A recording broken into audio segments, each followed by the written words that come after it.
Berjumpa kembali di podcast Main Bola persembahan dari Tatar Jogja bersama Bung Fahmi Al Idrus dan juga Fananto. Di akhir pekan ini, tepatnya hari Sabtu, akan ada pertandingan PSIM melawan PSM Makassar. Ya, Mi, ya. Di Stadion B.J. Habibie ya. Ya, di Parepare. Itu jaraknya lumayan jauh dari kota Makassar. Kedua tim memang dalam performa positif, di mana terakhir PSIM unggul lawan Bali dengan skor meyakinkan, juga tuan rumah. PSM Makassar juga berhasil mengalahkan Persija ya, 2-0 dengan skor juga cukup meyakinkan 2-0. Nah, ini pertandingan seru antara PSM Makassar dan juga PSIM Jogja. Nah, saya langsung ke Pak Ananto. Gimana nih Pak, pemain langsung positif kedua tim ini di laga besok ini? Ya, ini modal penting ya. Ya, Bagi dua-duanya, terutama PSM Makassar. Karena PSM Makassar itu ternyata baru sekali mengikut menang ya. Dan ini sungguh sebuah rekor yang cukup memprihatinkan bagi PSM. Terutama di sepanjang mereka itu dipegang oleh Renato Tavares ya. Tavares ini terkenal sebagai pelatih yang punya karakter kuat ya. Dan karakternya ini mampu menjiwai setiap tim yang latihnya gitu, terutama di PSM. Buktinya PSM begitu tahun pertama Tavares pegang tim langsung juara. Nah, itu cukup mewujudkan kita dan padahal mayoritas pemain PSM itu mayoritas pemain muda. Binaan mereka sendiri dikombinasikan dengan pemain-pemain asing ya. Tapi kemungkinan besar karena ada regulasi 11-9-7 ini bagi pemain asing musim ini, sepertinya ini membuat PSM ini agak sedikit terkontraksi nih. ya. Ya, terkontraksinya gimana? Karena tim-tim lain dengan adanya kuota itu akhirnya bisa membuat kekuatan mereka ini semakin kuat gitu, semakin tangguh. Dan ini di luar prediksi beberapa tim yang awalnya hanya mengandalkan 4, 5, sampai 6 pemain asing ya. Karena di awal-awal musim kan banyak manajemen klub itu juga yang mengatakan bahwa kemungkinan besar mereka tidak akan memenuhi semua kuota itu. Tapi ternyata setelah dalam perjalanan waktu melihat intensitas dan dinamikanya Liga Indonesia Super League ini, akhirnya mau tidak mau semua tim memenuhi kuota itu kan. Nah, sekarang PSM pun ada 10 pemain asing gitu. Mungkin bisa saja mereka akan nambah lagi gitu. Nah, bagi PSIM sendiri di awal musim, PSIM itu juga awalnya nggak akan memaksimalkan jumlah itu ya, Mi ya. Rasi itu paling ya cuma maksimal 7 kan. Tapi ternyata melihat perkembangan terakhir akhirnya semuanya nambah gitu kan, sampai akhirnya punya 10 saat ini. 10 ya. Masih ada sisa slot 1 ya untuk asing, dan kemungkinan besar katanya ada rumor akan nambah asing ya, ya.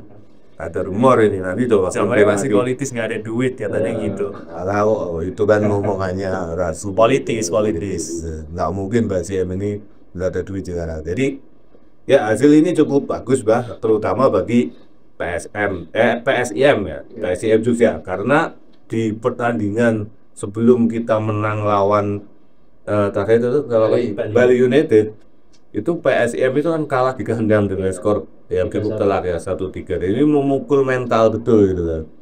Akhirnya saat tandang ke Bali pun kita masih ragu-ragu awalnya. Ya. Tapi kemudian ternyata penampilannya luar biasa dan bisa mengambil 3 poin penuh dari tuan rumah. Yang notabene Bali ini juga bukan tim yang mudah dikalahkan di kandang sendiri gitu. Kalau nggak salah baru kalah kemarin ya, dari PSIM ya di kandang. Dan tentu hasil ini ditambah dengan kekompakan tim yang semakin padu ya. Apalagi kita lihat sepertinya chemistry dari pemain-pemain PSIM ini semakin kental ya. Dan ditambah lagi mental mereka ini tengah tinggi-tingginya, saya pikir pertandingan menghadapi PSM ini akan menjadi sebuah pertempuran yang cukup sengit di antara dua tim ini. Karena PSM ini juga motivasinya sedang naik. Mereka memecahkan rekor Persija yang menodai rekor Persija yang belum terkalahkan, sehingga mereka menjadi salah satu-satunya tim selama ini yang bisa menaklukkan Persija. Dan ini hasil kemarin bagi publik Makassar ataupun publik Parepare ya, tempat tim ini bermarkas, menjadi sebuah sebuah pembuktian bahwa tim ini bisa bersaing di kompetisi musim ini, karena PSM ini kan katanya banyak problem non teknis. Kemarin Bernardo itu Dari statementnya ya ngomong kalau dia 5 bulan nggak seleksi ya bahkan ada staff latihnya yang makan malam aja nggak bisa. Jadi yang ya jadi luar biasanya ini justru saya melihat wah karakternya Bernardo ya. Nah, kalau pelatih lain mungkin sudah cabut. Dan tapi gini kan musim ke-3 apa ke-3 kalau nggak ke-4 ya Bernardo Tavares ini di SM, berarti kan dia itu benar-benar tidak mengejar materi gitu di situ, tapi dia kan ya jadi dia benar-benar ingin menaikkan level atau performa dari pesepak bola di Sulawesi Selatan, terutama di Makassar ini. Dan saya pikir meskipun PSM ini tuh kali-kali memetik hasil yang kurang memuaskan, posisi Bernardo Tavares ini juga aman gitu ya, karena orang Makassar itu pendukung PSM ini sudah jatuh cinta betul sama Tavares, sehingga mereka juga nggak begitu mempersoalkan meskipun di awal musim ini juga PSM ini agak terseok-seok ya.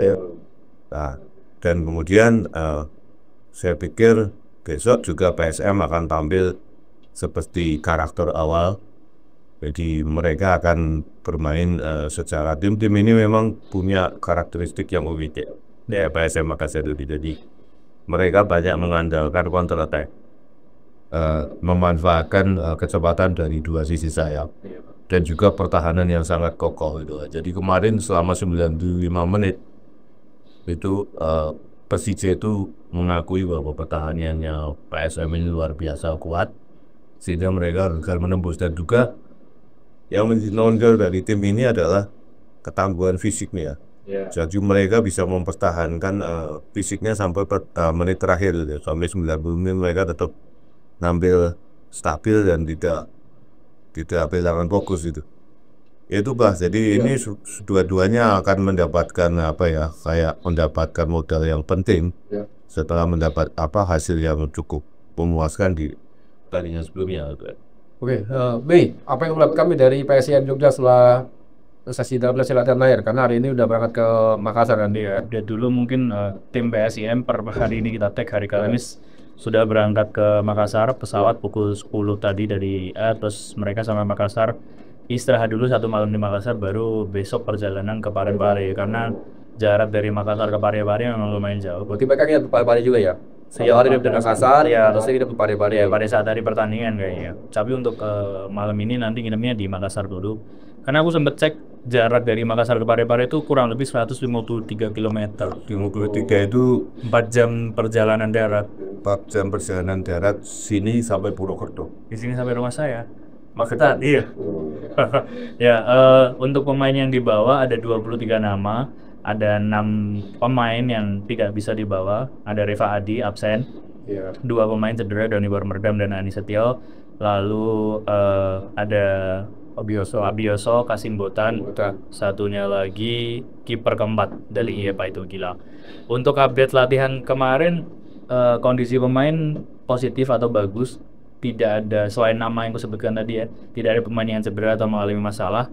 Yang menarik justru kemarin ada satu sesi latihan di mana 11 pemain itu latihan terpisah. Aku mengasumsikan itu adalah starting 11 karena memang yang latihan terpisah itu pakai rompi, dan itu nama-nama yang dipasang pada kartu pada saat laga terakhir lawan Bali. Di situ masih ada Reva Adi Utama yang sebenarnya kan untuk laga ini dia akan absen.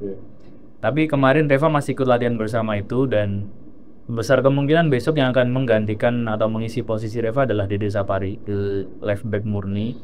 Terus update lainnya ya komentarnya Reva sih soal dia tidak bisa ikut atau harus absen menghadapi mantan timnya sekaligus kampung halamannya. Dia merasa agak kecewa karena sebenarnya ini pertandingan yang dia nantikan. Terus dia tuh cerita gini, sudah 2 atau 3 tahun dia tuh nggak main di Parepare. Jadi sejak dia masih di Persebaya Dewa, dia nggak punya kesempatan untuk main atau pulang kampung ke Parepare. Kayaknya Agak kalau gampang amat ya. iya kali baliknya. Makassar sih, tapi ininya kan dia 3 tahun di PSM. Tapi dia nggak diajak kan? Nggak diajak ya? Enggak, Makassar. untuk yang ini enggak. Dia di Jogja. Terus kondisi tim bagus tadi.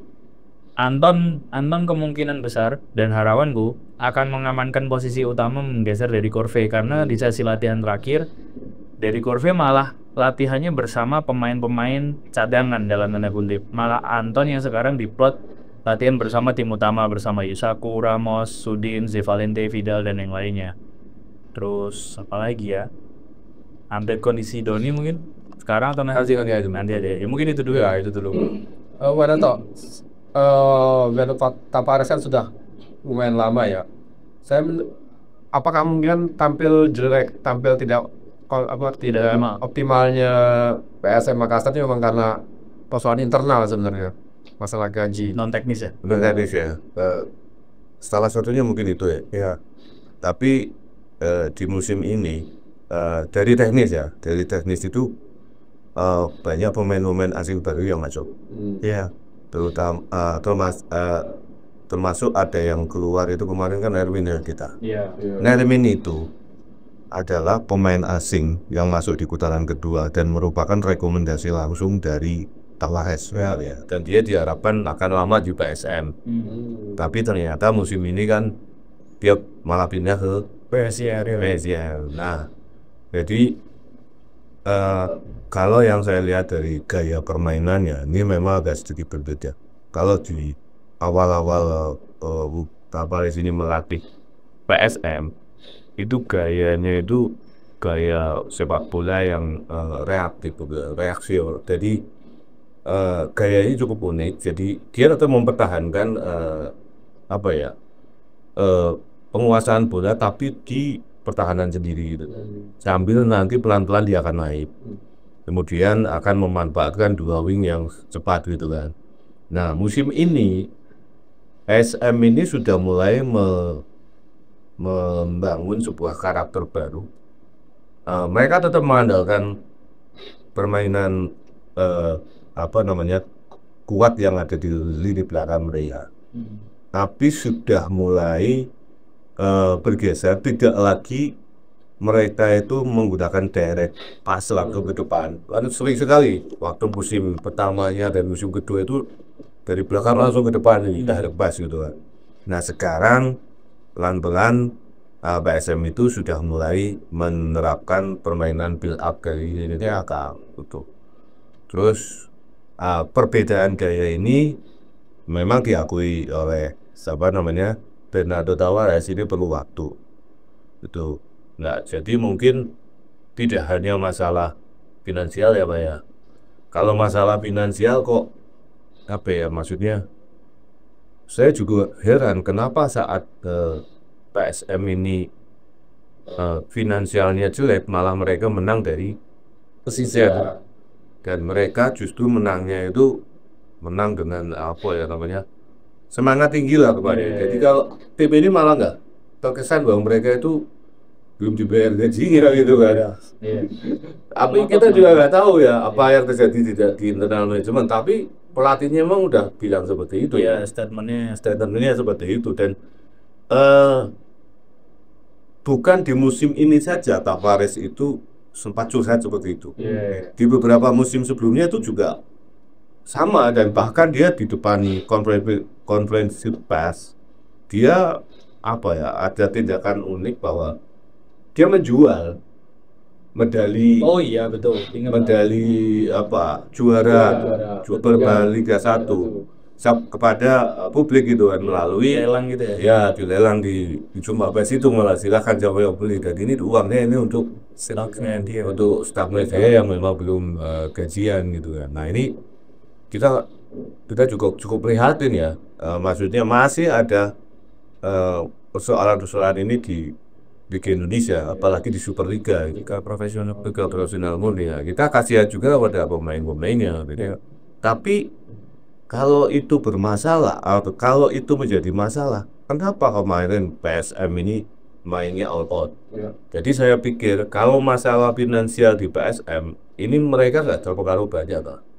Ya mungkin dari beberapa pemain ya, terutama pemain asing. Kayak musim lalu kan banyak pemain asing itu yang ngeluh, karena ada beberapa yang menolak tampil gitu kan. Tapi beberapa lagi tetap main terus gitu kan. Ya kita nggak tahu di internal mereka. Tapi saya pikir kok nggak akan berpengaruh banyak. Apa namanya kondisi finansial PSM saat kepada penampilan timnya untuk menghadapi PSIS besok. Apalagi mereka pasti kan termotivasi nih main di kandang sendiri menghadapi tim yang sekarang peringkatnya jauh di atas mereka. Kalau nggak salah PSIM itu peringkat ketiga, PSM itu 13, posisi 13 ya, masih terpaut 10 tangga kan. Nah itu pasti ada pasti ada motivasi lebih lah. Dan juga kan selama ini menghadapi tim-tim asal Jogja ya, PSM itu saya pikir punya rekor yang bagus gitu. Kecuali musim lalu di Maguwo kelihatannya mereka kalah ya sebelum PSS lawan Kodija ya. Tapi kan kondisinya berbeda ya, sekarang beda. Mungkin itu Pak. Ya. Ada statement terakhir Pan Lasem belum untuk berangkat ke Makassar? Kemarin sempat ditanya bagaimana dia melihat peta kekuatan dari PSM Makassar, terus bahkan sempat mention nama salah satu backnya PSN, Yuran Fernandes itu kan adalah tokoh tinggi besar gitu ya. Lagi-lagi Jawa Gasel dia fokus kepada timnya sendiri. Tapi kalau kita ngomongin situasinya, dalam hal ini menurutku PSM Makassar sedikit lebih diuntungkan karena mereka 2 laga beruntun dari home terus. Sementara PSM justru sebaliknya 2 laga beruntun away terus ya. Setelah kemarin dari Bali, sekarang ke Makassar. Apalagi Makassar ini perjalanannya jauh lebih panjang. Kekhawatiranku lebih kepada kebugaran pemain nanti sih. Karena bagaimanapun PSM mereka tidak perlu melakukan travel atau perjalanan jauh. Harusnya secara kebugaran lebih bagus. Dan modal kemenangan di pekan kemarin lawan Persija 2-0 tuh suntikan semangat yang sangat positif sih. Walaupun JB sendiri tidak terlalu mengkhawatirkan itu, dalam arti ya PSM juga dengan tren yang positif, apalagi untuk pekan ke-6 kemarin JB dianugerahi sebagai Coach of the Week, terus Raka Cahyana tuh Young Player of the Week. Berarti 2 kali. Ya, 2 kali JB dari pekan ke-4 pada saat lawan Malut dan pekan ke-6 kemarin. Jadi trennya PSM juga sangat positif. Dengan absennya Reva, besar kemungkinan besok yang akan menjadi kapten adalah Franco Ramos. Kondisinya juga bagus, tidak ada masalah entah fisik atau hal lainnya. Terus dia kemarin juga waktu menghadapi Bali clean, nggak ada kartu kuning juga seingatku. Jadi trennya positif ya. Khawatiranku lebih kepada kebugaran pemain itu sih karena travel yang panjang. Dan Gasel tahu hal itu? Tahu. Dia sudah berbicara soal kebugaran ini? Oh iya, dia Tidak statement. Statementnya dia tahu bahwa Makassar adalah jarak yang jauh. Dia statementnya gini, ini rasanya seperti perjalanan ke beda negara gitu. Ya karena kemarin komparasikannya mungkin dengan Eropa gitu ya. Kemarin kan waktu ke Malut kan transit dulu di Makassar. Iya, dia lebih kepada itu sih. Dia kan sempat bilang dia nggak suka perjalanan yang terlalu jauh gitu. Kota Makassar pada ada kereta nggak? Nggak ada kereta, nggak ada. Itu jalur darat 4 jam itu. Makanya tim berangkat hari ini H-2. Kalau berarti ini sudah take off semua ya? Harusnya sudah Pak. Soalnya pesawat dari jam 10 Pak. Habisnya Kobutri ya Kopios 4 jam. Asumsi mungkin mereka sampai Parepare sore atau maghrib ini. Mungkin nginep semalam di Makassar. Di Makassar. Besok pagi jalan ke Parepare. Ya memang untuk apa ya? Menjaga kebenaran ya. Aku yang jadi khawatiranku lebih ke itu, karena kalau soal taktikal itu nggak ada masalah. Aku sempet nanya ini soal skema set piece-nya di laga lawan Bali. Set piece lawan Bali itu bagus sekali. Apakah ada latihan khusus untuk itu? Jawabannya Gastel adalah ada, tapi tidak spesifik siapa dengan siapa. Jadi kemarin itu Zevalente sih sebenarnya inisiatornya. Zevalente sempat diskusi sama JP kalau ada skema free kick atau set piece nanti saya mungkin akan mengambil dengan cara seperti ini, dan tandem atau yang akan mengeksekusi Vidal gitu. Ada obrolan itu, tapi itu bukan instruksi spesifik dari JP. Jadi ada semacam improvisasi dari pemain sendiri. Misalnya skemanya kayak gitu, tapi kalau dua pemainnya tidak bisa menjalankan dengan baik, atau eksekusinya tidak baik, atau umpannya tidak baik kan juga nggak bisa. Chemistry-nya sih, aku melihat memang terlepas dari latihan bersama tim, Valente sama Vidal tuh lumayan sering nempel bareng gitu loh. Setelah sesi latihan tadi, nanti mana lagi mereka tuh ngobrol, misalnya pemain langsung mandi ganti baju, mereka masih di lapangan duduk-duduk ngobrol. Itu sering banget. Dan kayaknya chemistry-nya lebih banyak tercipta dari itu selain karena memang latihan rutin. Berobrolan. Iya. Banyak faktor tadi di kubu PSM ya, ada masalah gaji. Tapi apakah ini artinya PSM akan menang mudah atau akan sulit nasibnya sama Persija ini? Ya akan sulit, Mbak. Akan sulit karena tim yang akan dihadapi ini tim yang punya karakter kuat ya. Jadi PSM ini salah satu tim yang punya karakter kuat di Liga Indonesia. Terutama saat diasuh oleh Bernardo Tavares ya. Tim ini mengandalkan fisik ya. Jadi kekuatan fisik mereka itu sangat kuat, stamina-nya juga sangat oke, dan kemudian mereka itu bisa memainkan tempo yang cepat juga bisa, kemudian memainkan ritme permainan juga bisa. Jadi saya pikir besok ini akan menjadi ujian juga bagi gaya melatihnya Gastel gitu kan. Karena selama ini Gastel ini kan sangat mendewakan ball position ya. Kemarin saat Persija menghadapi PSM, Persija ini juga unggul ball position 67% kalau nggak salah. Ya sekitar itu loh, naik turunnya 1%, nggak mungkin nanti bonus ya.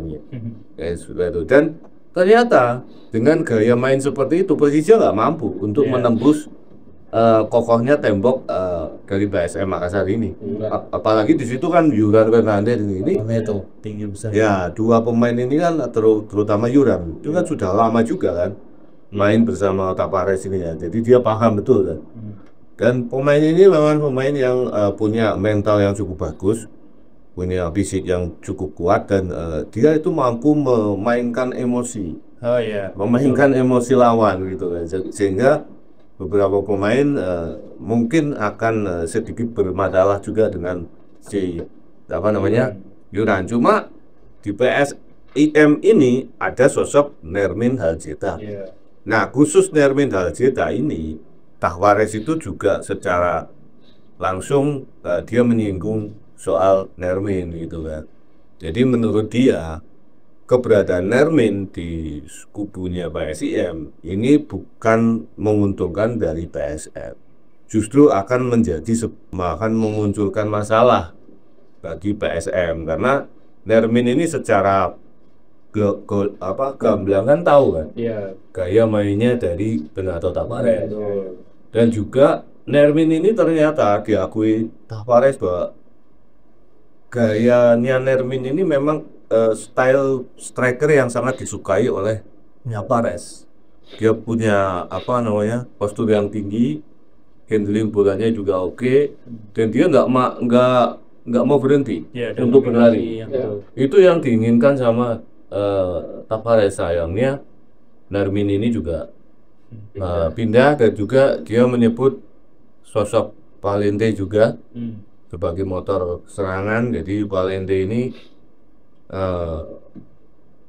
dikenali betul oleh Tavares karena sama-sama dari negara yang sama ya, di Portugal, dan Tavares itu sudah tahu gaya mainnya Valente itu sejak dia melatih di Portugal. Jadi keberadaan dua pemain ini yang sangat diwaspadai oleh PSM. Nah, pasti Tavares juga tidak akan melepaskan begitu saja dua pemainnya. Jadi kalau misalnya Tavares berhasil mengunci Valente, ya motor serangan PSM selesai kan. Bisa jadi kejadian saat menghadapi Borneo terulang, ditariknya Valente karena saat itu Valente tidak bisa berkembang dengan baik karena dimarking terus oleh diawasi terus lah, dimarking sih enggak, tapi diawasi terus oleh pemain-pemain Borneo. Ini bisa terjadi lagi saat menghadapi PSM Racing. Aku nambahin ini sih, kalau pas aku kan nonton juga pas PSM lawan Persija. Persija kan pakai garis pertahanan tinggi, terus itu dapat dimanfaatkan dengan 2 gol lah bisa diambil. Ya satunya kan lewat set piece atau tendangan bebas itu bagus banget, terus satunya lewat umpan dari samping.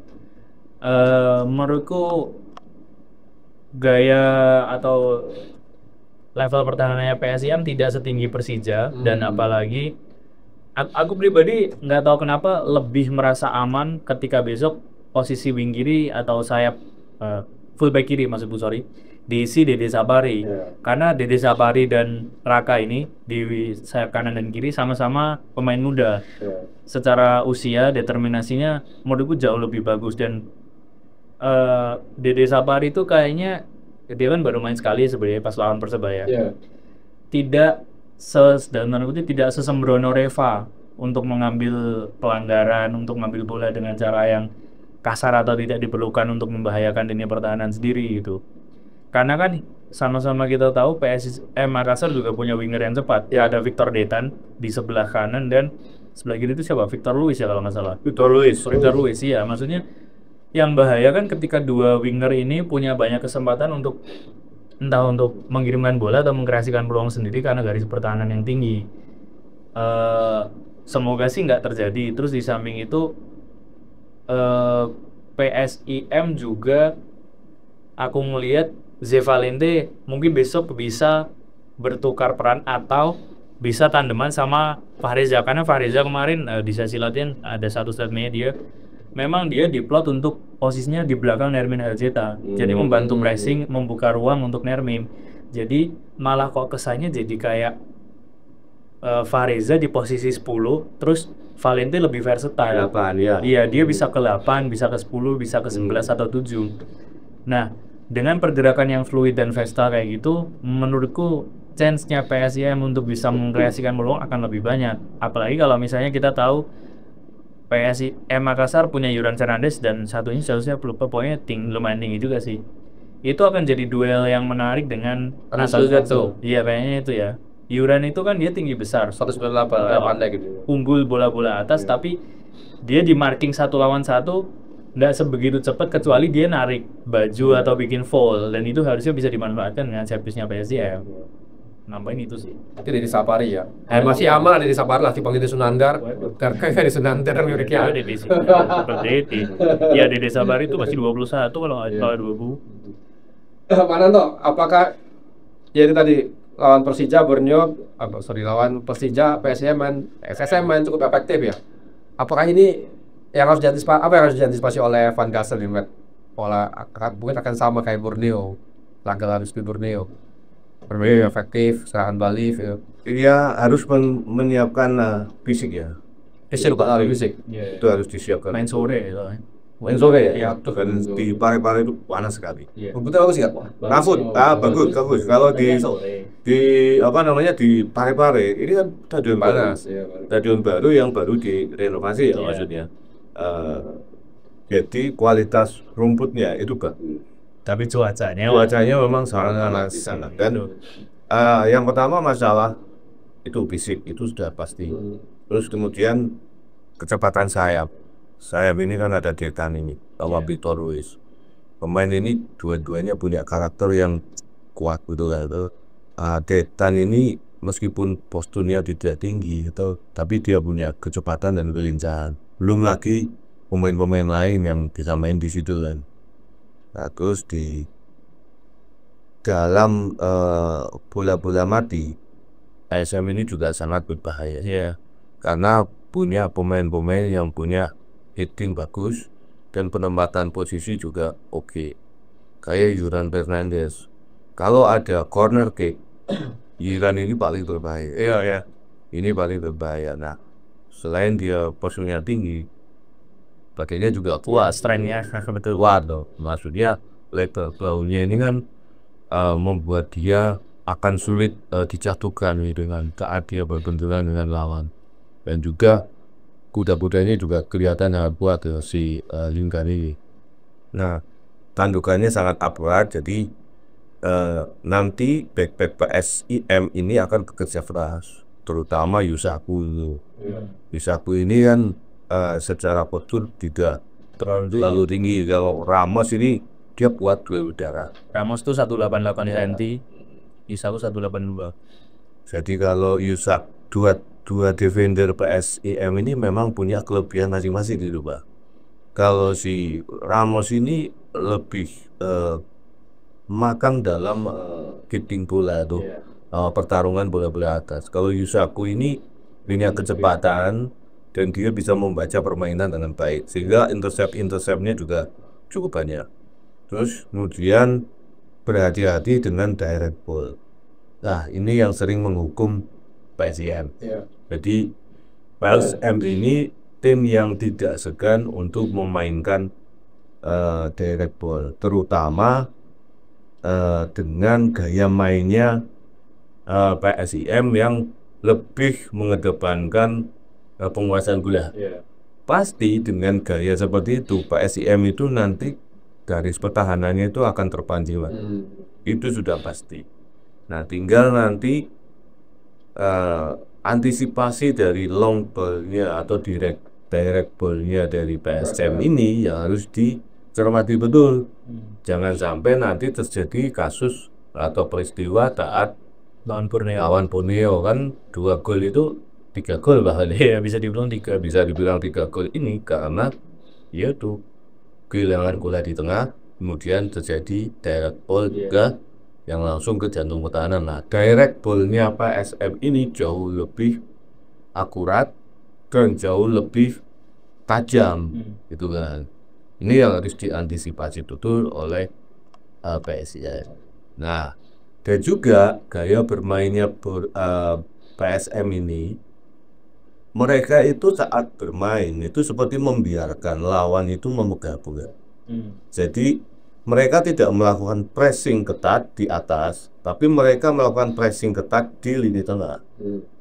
Caranya seperti apa? Mereka membiarkan pemain-pemain belakang lawan ini untuk melakukan bola.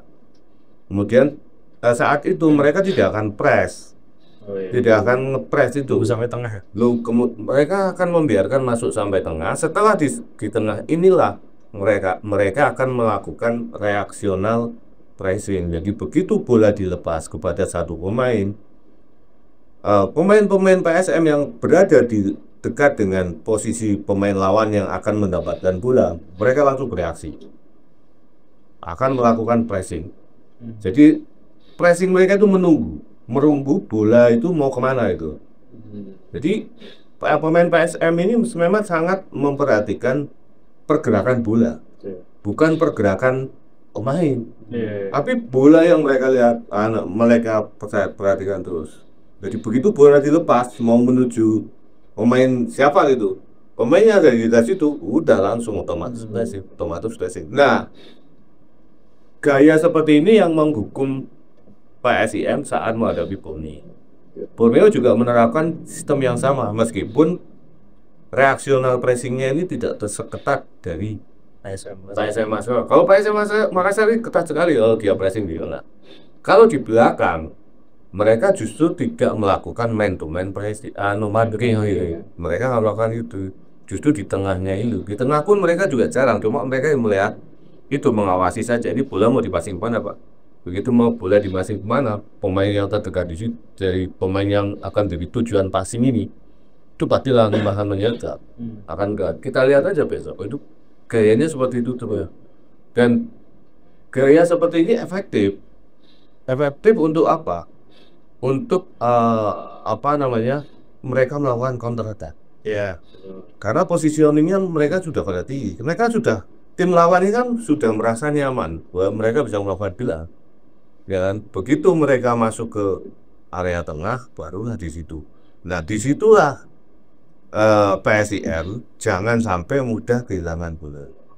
Kalau kehilangan bola di tengah ini berbahaya. Berbahaya. Nah, ini yang sering yang dilakukan PSM waktu menghadapi Persija seperti itu. Jadi kelihatan memang PSM itu kelihatan sangat bermain defensif ya, tapi sebenarnya nggak defensif banget. Mereka itu mengintip kapan saatnya mereka tepat melakukan tusukan. Tuan nunggu ya menunggu kesempatan itu. Dan ini memang karakter baik Donato Tavares dari musim lalu. Jadi beda main gitu. Kalau kamu lihat untuk lawan PSM besok, siapa yang disiapkan? Gulam atau Sudin? Sudin sih. Sudin. Sudin karena ya kayak yang bilang tadi, Sudin tuh udah dapet jatah latihan bersama pemain inti, dan kayaknya dari statementnya dia juga ya dia akan mengamankan tempat setelah tiga laga sebelumnya selalu jadi starter. Ini besar kemungkinan di pekan ke-7 lawan PSM Makassar juga akan jadi starter lagi. Dan kayaknya dari JP cukup puas juga sih sama kinerjanya dia. Belum nyetak gol sih memang, tapi kontribusinya dia untuk membantu Nermin jadi breaker malah di beberapa momen kayaknya jadi sesuatu yang memang dibutuhkan di tubuh PSM saat ini. Dia kan bisa juga jadi gelandang box to box juga, walaupun ya tidak sebagus Valente misalnya.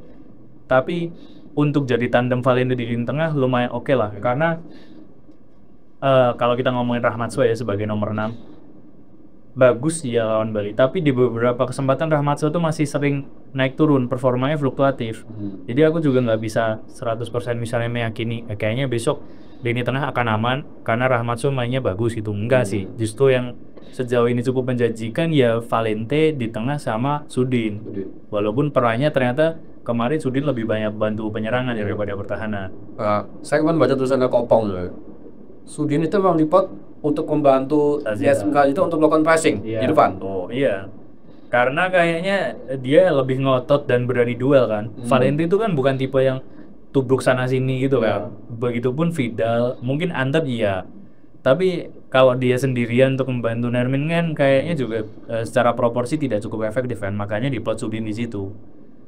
Rahmatso pun juga bukan tipe yang breaker numbruk sana sini, padahal harusnya itu perannya dia untuk cuci piring lah. Tapi dia nggak melakukan itu gaya permainannya. Aku tuh sempat nanya ke Rahmatso gini, sebenarnya posisi apa yang paling nyaman buatmu gitu, center back atau nomor 6 defensive midfield? Dia bilang nomor 6, walaupun di Tajikistan dia dipasang di center back. Terus pas di Persijap dia bilang awalnya dia jadi center back, tapi pada saat putaran kedua atau pergantian pelatih Widodo Ciputra ya Pak? Ya berarti bukan Kahudi yang ngeplot video ke nomor 6 ya? Bukan. Jadi Kahudi masih kalah pintar dibanding Widodo. Oh coba. Itu udah pernah kerjakan salto ya. Kahudi ya pernah. Salto di lapangannya sendiri di Magularjo. Ya intinya gitu, dia cerita bahwa awalnya di Persijap dia jadi center back. Terus pada saat ada transisi pergantian kepelatihan, dia dicoba di posisi nomor 6 dan ternyata dia nyaman. Nah kayaknya selama 1 musim ke depan atau sampai ya kontraknya selesai di Persijap, aku nggak tahu kontraknya di berapa lama. Kayaknya dia akan diplot jadi nomor 6 murni, karena saat ini kan sebenarnya yang diplot jadi nomor 6 murni Doni. Tapi karena dia cedera panjang, ya kayaknya Rahmatso terus ini nanti yang diplot jadi starter. Nah, aku nambahin sedikit. Apakah dia bermain berhati-hati? Sampai saat ini Rahmatso belum dapat kartu kuning. Sampai bukan karena sebagai seorang gelandang bertahan. Itu karena dia sadar atau ada instruksi khusus dari JP, jangan sampai kartu merah atau akumulasi karena nggak ada penggantinya. Oh gitu. Hati-hati kalau beda ya. Iya, bisa jadi. Beda sama Ekitike kan ngawur kemarin. Itu buat lolot. Iya. Lupa daratan. Iya, dia kartu merah karena penting. Ya. Sudin Rahmatso dipasang, kemungkinan besar akan dipasang ya tandem. Apakah ini tidak akan mengulang kesalahan yang terjadi saat melawan Borneo? Kira-kira Pak? Enggak juga sih karena lawan Bali kan itu juga posisi. Ya, lawan Bali. Jadi ini menarik ya apa yang dikatakan Fahmi. Kita semua kan nggak tahu ya, termasuk saya juga nggak tahu. Kadang kita kan cuma melihat di permukaan saja ya.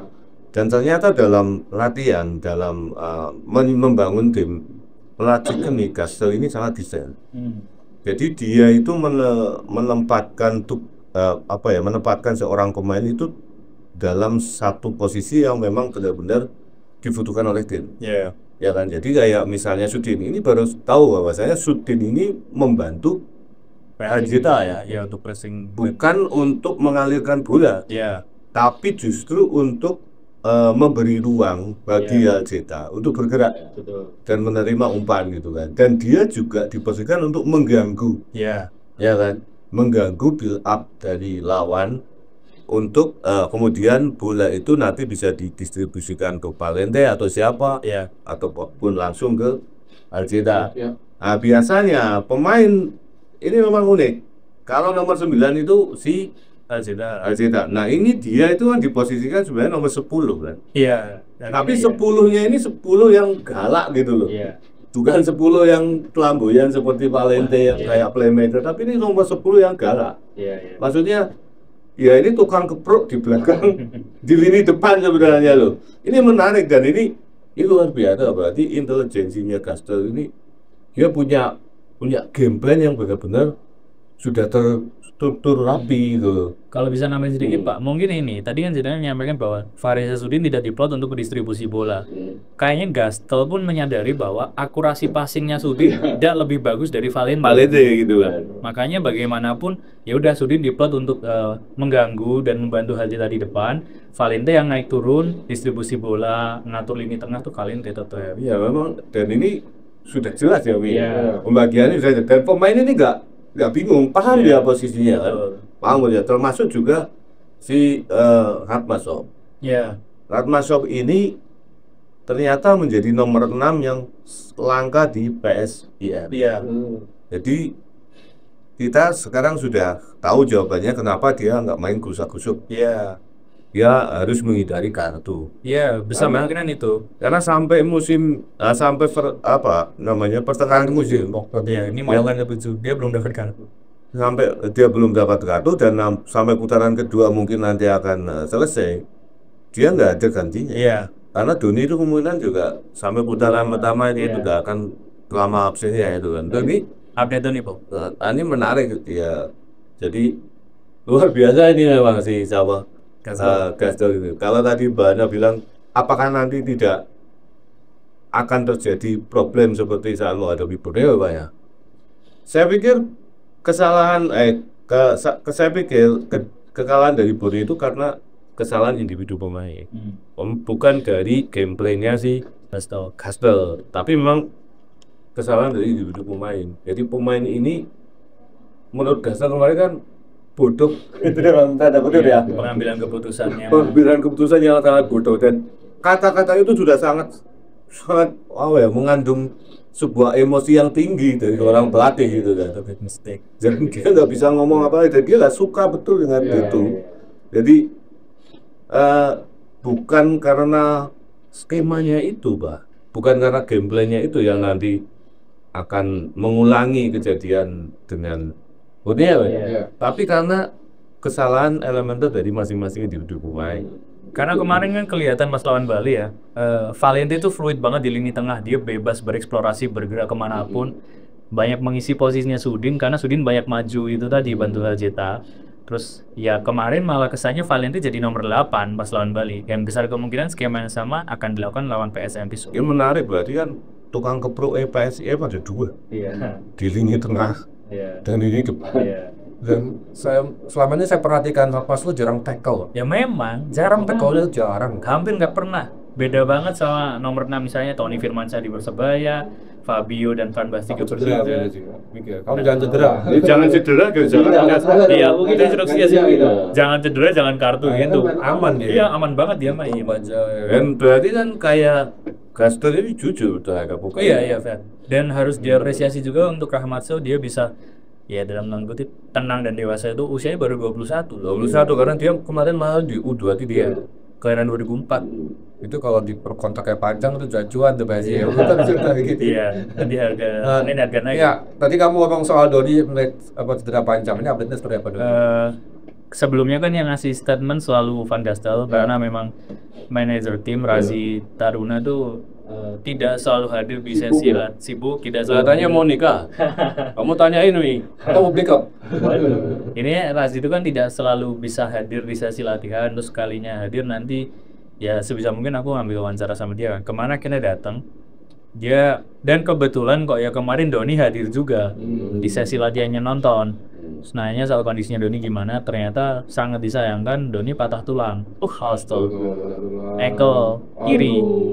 Patah tulang ankle kiri walaupun tidak perlu operasi. Razi bilang patahannya cukup bagus sehingga nggak perlu, bukan patah yang berantakan. Tak mungkin. Tapi patah Pak bilang ya. Kok gitu? Iya, tapi bukan patah yang berantakan. Oh, iya. Aku juga bingung ya menjelaskannya gimana, tapi kaki kiri, ankle kiri. Kalau patah berantakan tuh kan Jibril Cisse tuh. Oh iya, gini. iya. Gitu Pak. Nah, ya intinya patah ankle kiri terus harus menepi 4 sampai 6 bulan, lebih lama dari perkiraan. Karena Van Gassel sempat bilang sebelumnya mungkin Doni akan menepi sampai akhir tahun. Sementara kalau dengan situasi yang kemarin ya 4 sampai 6 bulan, mungkin sampai putaran pertama selesai dia belum dapat kesempatan main sama sekali. Terus untuk proses penyembuhannya atau dalam prosesnya kemarin sudah ada koordinasi atau sudah diskusi dengan 2 dokter, bahkan dokter lokal di Jogja sama dokternya dia di Belanda. Terus keputusan finalnya adalah seluruh proses penyembuhan nanti dilakukan sepenuhnya di Jogja. Jadi jadi dia di Jogja sampai nanti Mei lalu ya. Terus tanggal 13 Oktober ini nanti dia akan ada ronsen untuk melihat progres tulangnya udah mulai menyambung atau belum. Kemarin sih Tazi bilang dia datang ke latihan karena stres ya, dia di apartemen sendirian. Dia ya butuh ngeliat, dia butuh refreshing, lihat teman-temannya latihan terus. Tapi secara garis besar Doni menunjukkan komitmen untuk bisa segera sembuh dan merumput. Dia bilang waktu transmisi sendiri, kamu temenin lah aja main PS. Kamu bisa main PS kan? Iya bisa, iya tapi ini itu. Dan Razi menyampaikan selain pendampingan secara medis, salah satu aspek yang perlu dikuatkan ya betul, pendampingan psikologis atau mental.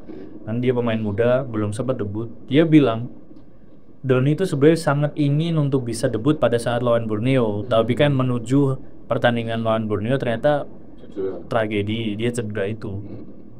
Ya update-nya itu sih sangat disayangkan kan. Iya. Ya kita juga berdoa ya semoga cederanya dapat sembuh ya. Karena ini menjadi pukulan besar bagi seorang pemain kan. Iya, belum sempat debut.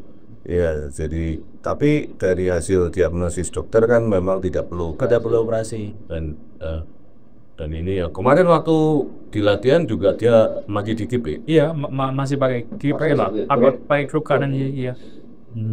Ya, dia agak murung juga gitu. Iya, dan ya maksudnya aku sama beberapa teman dia mau wawancari dia juga kayaknya situasinya di media, makanya lewat Razi akhirnya sebagai penyambung lidahnya.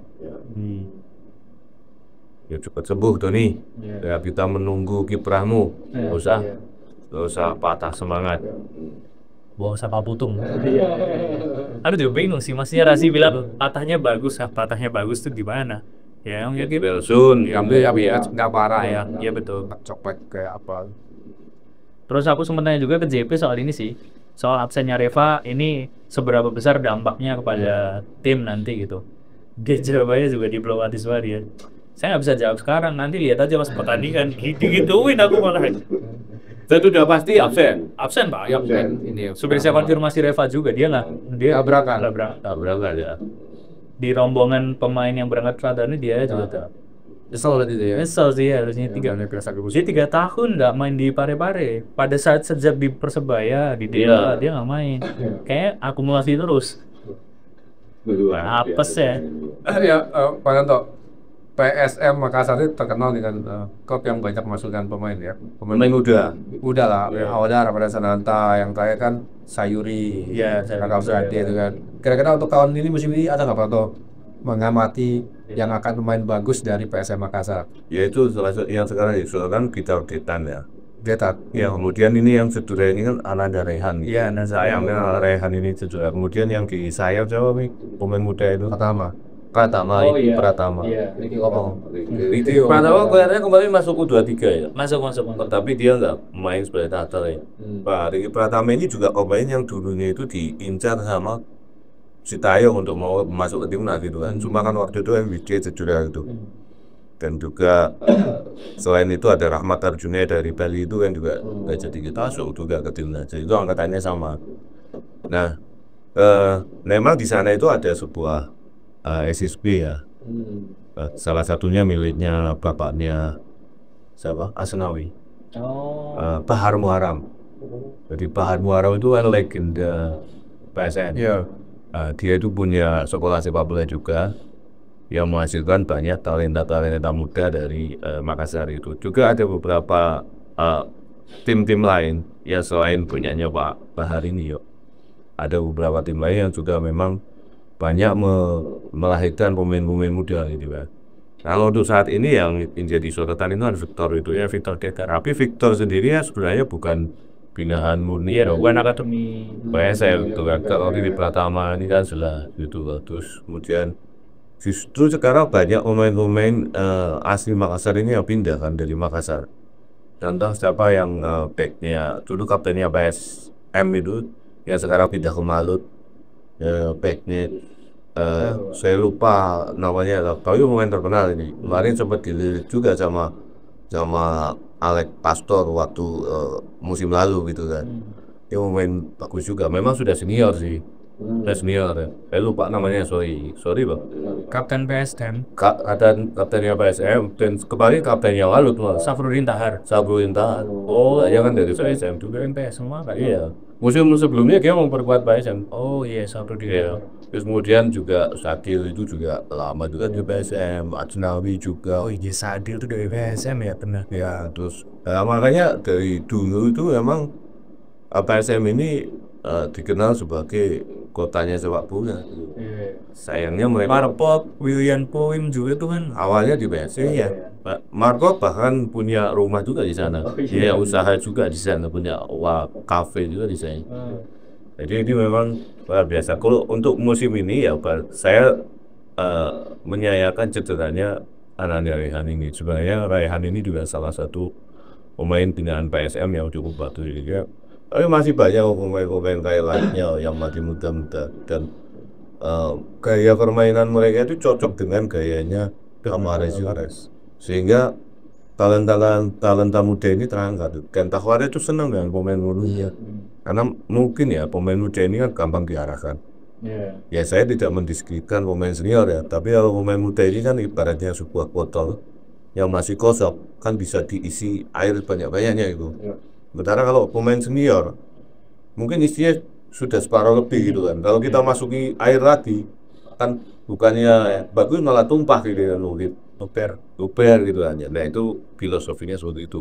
Ya itu ya saya lihat kita Desan sama Lipuka. Kalian lagi? Saya udah cukup banyak sih gambarnya. Apa ya? Bisa aku minta nomorku. Kenapa? Oh sombong kan we. Sombong amat dia yang minta nomor saya, Pak. Ngomongnya gimana? Can I get your number please ya? Dia pakai nomor Thailand kan. Oh nanti video call kamu sana. Lalu paham ya ini. Waktu sesi latihan kemarin ngobrol sama dia, terus saya nunjukin e-paper koran kita yang maksudnya kan liputan PSIM, terus baik fotonya dia yang jadi ini kan apa foto saya atau ya foto A gitu kan, terus send it to me please gitu, terus I will send to your Instagram gitu, terus no on WhatsApp gitu. Dia malah menawarkan Dia nggak main Instagram. main, terus follow-followan di Instagram juga. Benar. Baru di Polvex sih lebih tepatnya, kalau maksudnya aku udah follow Instagram dari pada saat launching tim, terus ya kemarin dia minta nomor, terus cerita lah soal karir sebelumnya pada saat di Thailand, terus di Dia main di Thailand di mana Mi? 2 tim, yang satunya Ranong, satunya Rayong apa Ranong ya? Rayong. Satunya apa itu aku lupa deh, pokoknya penyebutannya agak susah. Bukan klub besar kok. Matanya Santap. Kahun ya. Sakati apa nih? Aku lupa, pokoknya ada di highlight Instagramnya itu. Bangkok Bank. Bangkok Bank udah bubar. Dulu Bangkok Bank musuhnya Persib Bandung ya. Persib itu sampai semifinal Piala Champion Asia loh. Ya, juaranya itu Bangkok Bank. Strikernya Piapong Pueon. Jadi cerita soal kalau nggak salah ya sih 2 tahun di 2 klub di Liga Thailand, terus ke Indonesia 2023. Kemudian Liga. Iya, saya bukan Nusantara United. Oh iya, sempat di Nusantara United ya. Setahun di sana, terus dapat tawaran PSIM. Tapi di secara mendalam senang banget ya di Jogja ya. Senang juga. Nggak pindah lagi. Enggak kayaknya. Kayak tawaran dari mana? PSMS Biak itu nggak lah. Belum. Enggak. Terus Mi, kemarin kan kita ada kuis tentang loan ini. Oh iya. Nah, ternyata dari manajemen ini kan belum ada kepastian. Iya, ternyata ada apa ya, semacam perubahan keputusan keputusan lah bisa dibilang ada penyesuaian karena memang mungkin melihat situasinya sekarang di tubuh PSIM kan yang cedera ada 2 pemain penting lah bisa dibilang, Andi Setio dan Donny Warmerdam. Di samping itu oke lah, sekarang Van Gastel sudah mempercayakan beberapa nama, tapi kan banyak nama yang belum pernah dijajal untuk bermain. Level 11 yang selalu bermain atau dapat kesempatan ini bagus. Tapi kan yang dikhawatirkan apakah ini nanti cadangannya bisa menyamai atau mendekati levelnya. Entah dari kebugarannya, dari sentuhannya, dari mentalitas bertandingnya ketika nggak dikasih kesempatan. Kayaknya dan secara komposisi, saat ini PSIM tuh jumlah squadnya hanya 29 orang. Cukup cedera 2. Berarti praktis cuma tinggal 27. Terampil banget itu. Dan masih ada 30 pertandingan lagi. Dan itu nggak semuanya pemain yang senior ya, ada beberapa dari EVA ya. Satu main dari EVA. Kipernya berarti kan 26. Laki cuma 26. Ya dikit banget. Nah, kalau misalnya jadi di lawan malah mungkin juga ada 2-3-2-4. Nah, kenapa waktu itu saya sempat bilang ada lawan? Karena memang waktu itu juga ada bocoran dari pihak manajemen langsung. Terus ternyata ada perubahan atau penyesuaian ini. Ya karena sangat minim itu untuk Liga 1 dia. Soalnya rata-rata saya cek di Transfermarkt rata-rata klub itu 32, 35 bahkan nama-nama kayak Persija, Persib tuh 35-an kalau nggak salah. Iya, makanya paling gemuk tuh Persib. Iya, banyak banget. Makanya sangat riskan kalau misalnya nanti PSIM ini akan melepas pemain pinjam itu pinjaman dekat. Terus kemarin aku juga sempat konfirmasi Razi, nah untuk menambal apakah juga akan meminjam mungkin. Dia juga belum bisa memastikan. Karena balik lagi, kebutuhannya diserahkan pada Van Gastel. Iya, kalau selama Van Gastel belum minta. Ini kan klub pemain asing masih era itu ya. Iya. Ya lebih baik meminjam dari era divisi. Waduh, sih kan bisa saja. Ya kan. Itu Mas Hilger itu kan masih ya dia belum masih bermasalah ya sama Lante. Tapi lainnya lah, maksudnya kita kan butuhnya di gelandang ini, terutama gelandang bertahan mungkin Gastel ini kan punya banyak bank data pemain di Liga gitu kan, di Liga Belanda gitu kan. Iya sih, Doni sekarang tuh udah September akhir, Doni absen 4-6 bulan. Di awal tahun depan kita makanya udah bisa digabung. Dan kompetisi ini kan sangat ketat ya, sangat ketat, hampir setiap pekan ini tim ini bermain. Dan itu nanti di bulan Desember tanggal 30 masih ada pertandingan. Iya, jadi tim ini harus memainkan 2 pertandingan dalam 1 pekan loh. Karena ada partai tunda. Betul. Ya kan, partai tunda yang kemarin besok tidak dimainkan karena pekan ke-8 ini. Karena ada apa namanya? FIFA Match Day ya. Untuk round 4 di Arab Saudi. Jadi ini akan berat lagi kalau Desember gitu ya. Kalau nggak salah setelah tanggal 30 Desember itu nanti 4 Januari udah main lagi. Jadi kayaknya nggak ada libur panjang akhir tahun. Nah ini nanti performa PSIM sampai akhir musim ini akan ditentukan oleh kondisi pemain ini. Jadi kedalaman timnya ini sangat dangkal. Iya betul. Sangat dangkal ini PSIM. Jadi bahaya sekali kalau misalnya nanti 1 pemain aja yang cedera gitu. Ya, contohnya sekarang ini aja maksudnya Reva Adi cedera. Absen karena akumulasi. Yang menggantikan dia di posisi asli cuma 1 orang. Dede Sapari. Hanya Dede Sapari. Sementara di tim lain kan mungkin untuk substitusi di posisi cuma 2 atau 3 nama ya. Kayak PSS Sleman sekarang lah. 1 posisi kan ada 3 nama. Itu PSS loh yang main di Championship. Nah ini PSIM yang main di Liga Superliga. Ini 1 pemain mensubstitusi 1 pemain. Ini sangat riskan sekali. Dan kita kan nggak tahu ada gap perbedaan kualitas dan pengalaman yang cukup lebar nggak ini antara Reva dengan Dede kan. Pasti saya pikir dari pengalaman bertanding akan jatuh sekali gapnya. Mentalnya itu ya.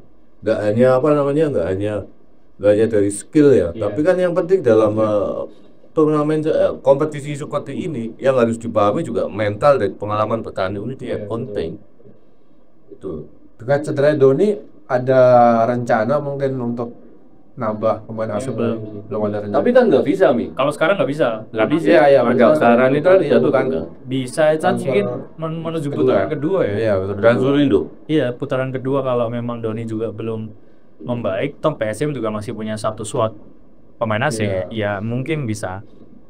Kalau nggak pemain asing, Rivas Jenner kan bisa. Waduh ya. Iverson. Tiba-tiba bisa ngapain dia? Belum bayangin ya. Ya siapa tahu kan. Karena Hastel ini kan punya kolega yang cukup bagus di sana kan. Kita berharap ada tambahan satu pemain latih. Dia kan bisa minta cari sama-sama scout Indonesia itu. Simon Tahamata. Itu mana juga dia? Nah, Simon itu justru dia itu scouting di Daerah-daerah. usia bawah. Nah, jadi anak-anak kecil yang dia scout waktu di Belanda, nggak sampai yang kalau sudah masuk belasan tahun dia lepas. Ya. Kalau di sini sekarang dia nyarinya ke daerah-daerah. Dan anak-anak kecil yang dia tarik. Jadi Om Simon itu dia dari jalannya aja sudah tahu. Pemain ini bisa main bola apa enggak kita tahu. Nek jalannya kayak Kopong ngono kuwi wah sapet ini. Ora iso ngono kan. Katanya kemarin lo wawancara bareng sama Kopong nih. Oh iya, dia ada Lang juga pas di Mandala. Gue duet tuh. Lah tuh kok Kopong ke sana.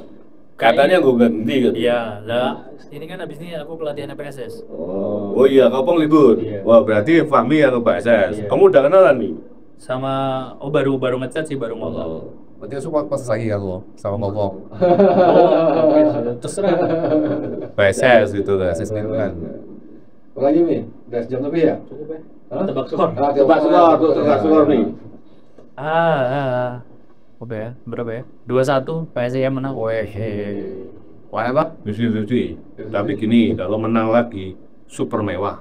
Kalau menang lagi berarti faktornya itu lapangan rumput, kan sedang main siang kan. Ya, gua juga kita untuk tebak skor juga untuk netizen ini. Untuk Berarti kemarin yang peminjam pemain nggak ada ya? Nggak ada. Kita ganti di Kalau dari Razi statementnya nggak ada yang di loan ya? Iya. Aduh di loan ternyata gitu. Iya, karena statementnya juga berubah dari manajemen. Sorry. Ya mungkin tebak skor nih ada hadiahnya. Nggak ada dia. Hari diumumkan Senin ya berarti setelah pertandingan. Iya, kita tuh Pada subscribe ya? Harus subscribe kalau mau menang nanti hadiahnya istimewa ini. Ini yang hari ini sudah dikirim, tinggal tunggu aja. Udah dikirim ya? Yang PSS tebak skor itu. Sudah dikirim ke alamat masing-masing. Ya, jadi langsung kita kirim. jadi nanti kita kirim aja teman-teman ke alamat teman-teman kalau misalnya nanti beruntung kita kirim aja nggak usah ke sini karena jalannya jauh. Ya kalau mau sini nggak mau main. Kalau mau main-main nggak apa-apa, main nongkrong di sini. Kalian ikut tag aja. Nggak masalah gitu kan. Kamu juga udah banyak dikenali nih di luar. Oh enggak, berarti kalah sama Kopong kamu. Iya. Ya. Jadi nanti kamu ini PSIM ini main di Jawa ini kapan lagi? Away. Away? Mm-mm. Away apa home? Away. Tak, bentar. Habis dari Biak kan dipospon, habis itu main ke Tangerang. Oh berarti nanti kamu berangkat ke Tangerang. Waduh. Ya tadi biaya kantor saya berangkat. Dibiayai kantor, nggak usah pusing. Saya mungkin yang berangkat pensiun aja Pak. Ke Manahan pas lawan Persis nanti. Ya ke sana ya berangkat. Ya, Jadi nanti. terserah apa Persita nanti berangkat ya toh. Ya, Ke PSIM ke Manahan berangkat. ya Manahan pengen banget sih. Dan ini nanti kantor yang akomodasi bagus.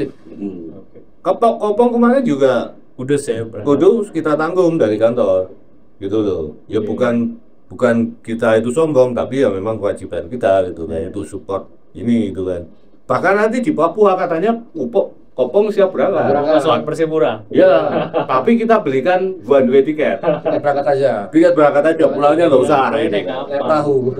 kayak mau perang itu kan ada one way tiket gitu kan Iya. gitu jadi nanti kamu berangkat kemana juga berangkat nih Iya. ya soalnya kamu ketemu mantan pacarmu juga di Solo ya Dan ya gitu. Pakai mana, Bi? Nah, udah Nabi. nonton nanti kita enong ya biar nonton oke Oke, tebakan gitu ya. 2-1 pokoknya. Silahkan ditebak nah itu Pak teman-teman kita nanti siapkan hadiahnya Oke, sekian dulu ya podcast When Will End. Sampai jumpa di podcast selanjutnya. Assalamualaikum warahmatullahi wabarakatuh. Waalaikumsalam warahmatullahi wabarakatuh.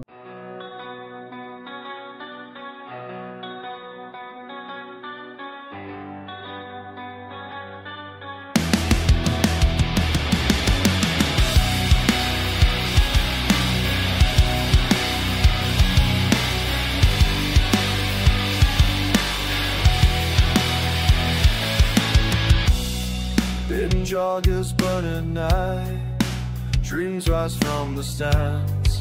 Javelin draws the lines, dumb vision in his hands. Vital moves like fire, mind of 1,000 ways. Sakura Ramos the one, no one dares to break. Through the struggle, through the fight, we're chasing glory in the light. We are the Nagatai.